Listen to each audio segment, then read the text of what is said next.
안녕하세요. 저는 전원주택 택지 분양하는 현장에 나와가 있습니다.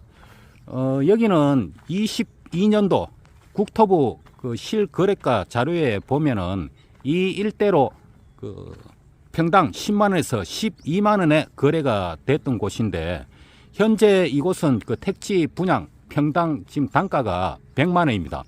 그러면 이 가격이 적정 가격인지 아니면은 거품이 어느 정도 들어갔는지 그거를 제가 말씀을 좀 드리도록 할게요.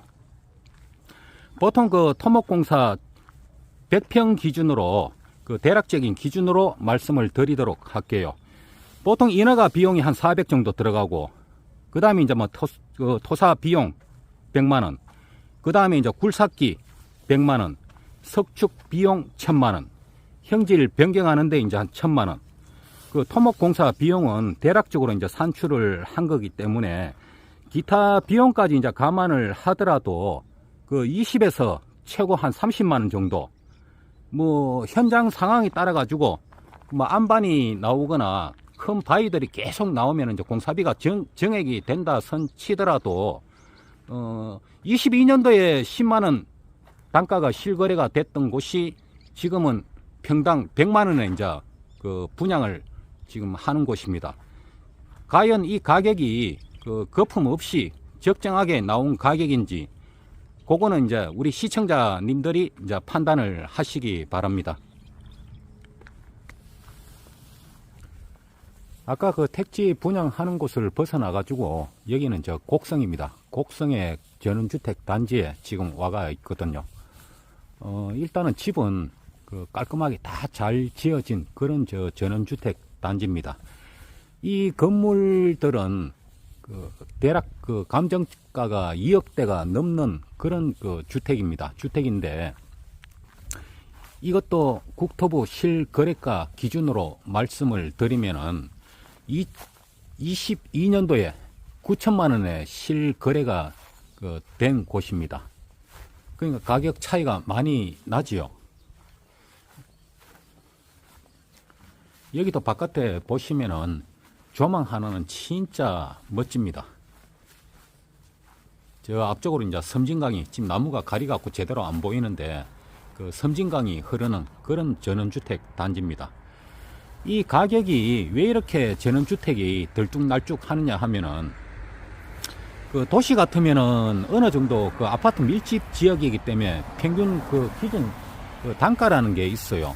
근데 시골에는 이 전원주택이 환경도 틀리고 밀집 지역도 아니고 뚝뚝 떨어져가 있기 때문에 기준 시가 단가라는 게 어디에 표준점으로 정할 데가 없습니다.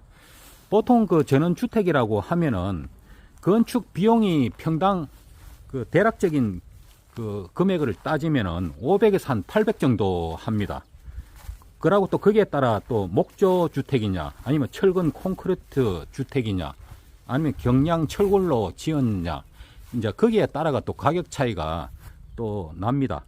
그럼 요즘 같은 경우에는 지금 코로나 이후에 또 건축 자재가 상승이 많이 됐습니다. 많이 됐는데, 그럼에도 불구하고 지금 다 지어놨는 이런 건물들 같은 경우에는 2억대 전원주택이 9천만원에 매매가 됐다 하는 사실이 참, 어떻게 보면 참 파는 입장에서는 안타까운 수도 있고, 또 사는 입장에서는 아주 또 가성비 있게 싸게 이제 샀다고 볼 수가 있거든요.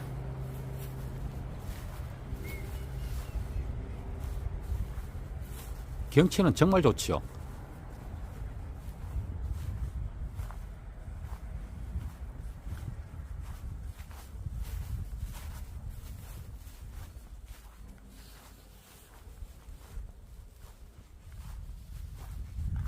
아는 지인이 전원주택을 구해달라고 부탁을 받아가지고 제가 한 달 동안 전원주택 나온 매물건을 한 달 가까이 제가 이 잡듯이 뒤져봤거든요. 근데 이게 2억대 밑으로는 보니까 그런 대로 이제 매매가 수월하게 이루어지더라고요. 근데 이제 2억이 넘어가기 시작하면은 1년 전에 매물도 아직까지도 매매가 안 돼가지고 그 상태로 그대로 있고, 그 다음에 2억 중반대 같은 경우에는 팔리지를 않으니까 한 달마다 가격을 1,000만원씩 그렇게 이제 그 다운을 시켜가지고 계속 이제 가격을 내리면서 팔려고 하는 집들도 보이더라고요. 아, 여기도 참 경치 정말 좋네. 경치만 좋으면 뭐합니까?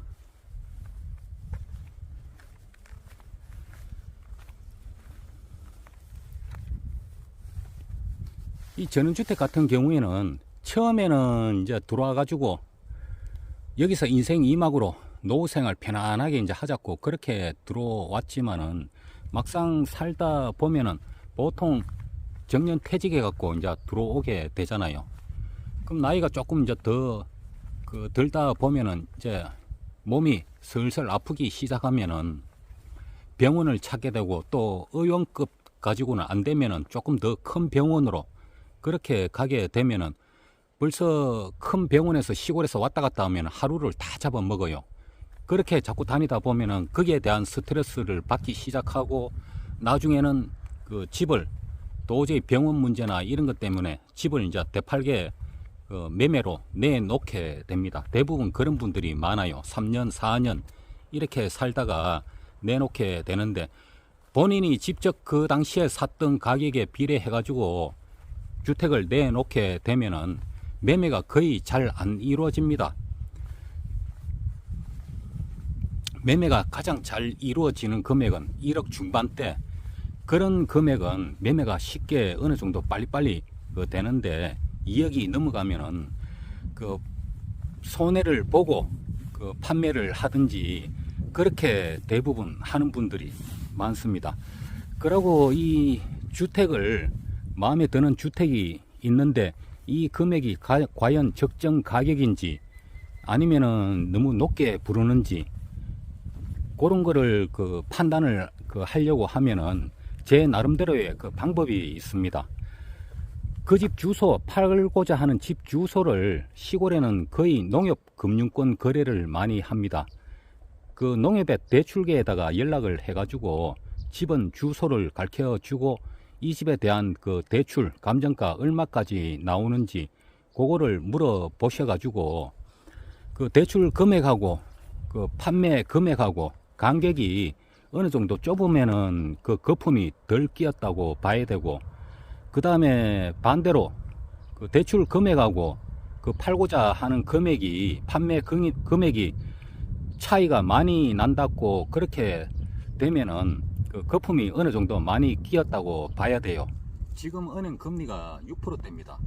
전원주택 살 때 보통은 주택담보대출 끼고 그렇게 이제 주택을 사거든요. 금리가 내렸다 선 치더라도 지금 금리가 많이 높습니다. 그렇기 때문에 그 이자 때문에 압박을 받아가지고 주택을 내놓는 경우도 지금 현재 많고, 그 다음에 건축업자들 같은 경우에도 지금 금리가 너무 높아가지고, 그러고 이 전원주택이 또 쉽게 팔리는 그 매물이 아니기 때문에 자금 압박을 받아가지고 그 매물로 나오는 경우도 지금 허다합니다. 주택을 사게 되면은 제가 그 생각을 하건데, 지금 금리가 높을 때 가격이 지금 많이 내려갔잖아요. 지금이 주택을 구입하는 게 가장 적기가 아닌가, 저는 그렇게 판단을 합니다. 오늘 영상은 여기까지입니다. 감사합니다.